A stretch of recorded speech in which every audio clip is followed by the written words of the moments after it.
hello guys रश्मि Kitchener আজি আমি বেলেগ এটা আইটেম বনাম বুলি ভাবিছো আজি বনাম আমি এই মোয়া মাছ ৰেডি কৰি লৈছো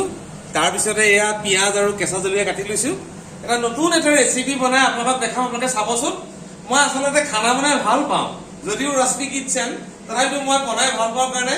এবাৰ যে মোয়া মাছ বনাম বুলি আগবাঢ়িছো আপোনাক চাবচোন দেই এয়া প্ৰথম মাছখিনি হাফ ফ্ৰাই কৰি লওঁ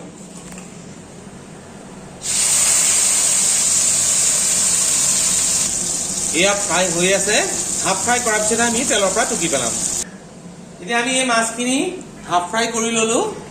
এতিয়া আমি পিয়াজখিনি আৰু জলকীয়াখিনি ফ্ৰাই কৰি লওঁ অলপমান আমি ফ্ৰাই কৰিম ফ্ৰাই কৰাৰ পিছত ইয়াত অকণমান আমি নিমখ দিম অকণমান হালধি দিম আৰু অকণমান খাবলৈ ভাল হোৱাকৈ অকণমান মিট মছলা ছটিয়াই দিম আপোনালোকে চাব এতিয়া আমাৰ পিয়াজখিনি ফ্ৰাই হৈ গৈছে এতিয়া আমি ইয়াতে মাছখিনি দি দিম মাছখিনি দি আমি লৰাই দিম লৰাৰ পিছত এই পিয়াজ জলকীয়াখিনি আধা ফ্ৰাই মাছখিনিৰ লগত একেলগে মিহলি হৈ যাব তাৰপিছত আমি অকণমান ইয়াতে নেমু টেঙা চেপি দিম এয়া চাওক আমি নেমু টেঙা অকণমান চেপি দিছোঁ নেমু টেঙা চেপি দিলে মাছটো খাবলৈ খুব সুন্দৰ হৈ পৰে এতিয়া আমি গেছটো অকণমান কমাই দিব লাগিব কমাই দি অকণমান লৰাই দিম লৰাই পৰা আমি অকণমান ঢাকি দিম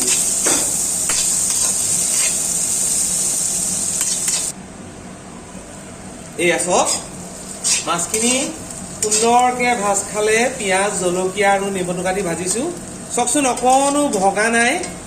ইমান সুন্দৰকৈ এটা এটা হৈ আছে গতিকে আমি এইখিনি বাঢ়ি মিটিয়ে খাম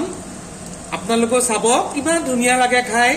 এবাৰ চাবচোন ঘৰতো কৰি পেলাই কেনেকুৱা লাগে জনাব লাইক কৰিব কমেণ্ট কৰিব এইদৰে আপোনালোকে সকলোৱে বনাব এবাৰ খাই চাবচোন ইমানেই ধুনীয়া হয় আপোনালোকে এদিন বনাই খালে পিছৰ দিনাখনো বনাই খাবলৈ ভাল পাব গতিকে সকলোকে মই এই ৰশ্মি কিচেনৰ তৰফৰ পৰা সকলোকে ধন্যবাদ জ্ঞাপন কৰিছোঁ